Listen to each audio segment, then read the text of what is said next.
शहरी भूखे मर गए और आटा गोदामों में पड़ा रह गया। सरकारी गोदाम, हजारों मन आटा खराब होने का इंकशाफ। ये सब होगा आज के व्लॉग में। आज बड़ी ही अफसोसनाक और लम्हा फिक्रिया वाली खबर को लेकर आए हैं। शहरियों को खाने के लिए आटा मैसर नहीं और सरकारी गोदामों में हजारों मन गंदम की बोरियां खराब होने का इंकशाफ हुआ है। इस खबर के बाद तो यकीन करें किसी का वोट देने का दिल ही नहीं है। ये हमारा नहीं, अवाम का मौक़िफ़ है। अब आगे सियासतदान सोच लें कि उनका क्या बनेगा। हमें पता है हालात क्या हैं और वही हम अवाम के सामने लाते हैं। मुफ्त आटे के हसूल के लिए इंसानियत सोज वाक़यात देखे हैं और रिपोर्ट भी किए हैं। आलीशान महलों में बैठने वालों को क्या पता लाइन में घंटों लगाकर आटा हासिल करने की उम्मीद में जान से हाथ धोना क्या होता है।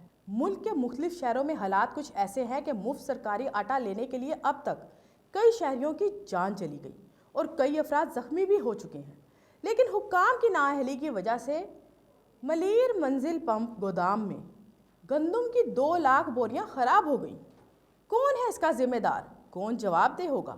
ज़राए ने बताया है कि गंदम की बोरियां इस कदर ख़राब हो गई हैं कि वो अब जानवरों के खाने के भी लायक नहीं रही। जबकि डिप्टी डायरेक्टर फूड ने इस हवाले से कहा कि बारिशों की वजह से गंदम ख़राब हुई है। ज़राए ने इंकशाफ ये भी किया है कि इससे कबल 3 लाख बोरियां ज़बरदस्ती फ्लोर मिल्स को दी गई थी।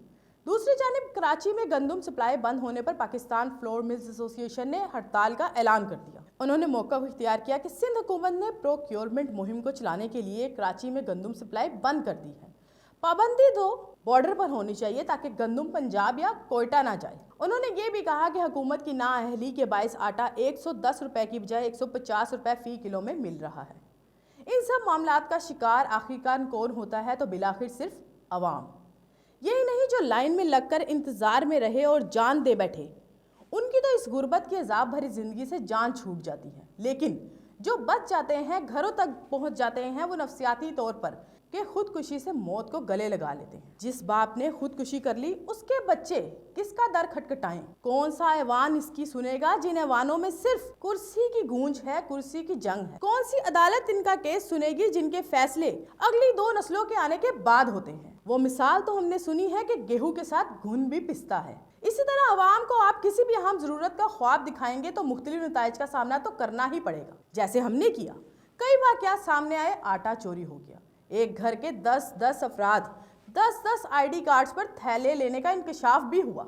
लेकिन यहाँ फिर बात आ जाती है निज़ाम पर कि कोई भी हुकूमती फैसला हिफाजती इक़दामात या उनके हल के साथ क्यों नहीं किया जाता। पर्दे की बात पर्दे में रहने दें। खुदारा अब ऐसा कोई फलाही प्रोजेक्ट या पॉलिसी ना बनाई जाए तो बेहतर है जिसको काबू में लाना मुश्किल हो जाए और हम शर्मिंदगी से भरे नताइज का सामना करें। इसके साथ ही व्लॉग का इख्तिताम करते हैं। अपनी मेज़बान इकराम मुगल को इजाज़त दीजिए। अल्लाह निगहबान।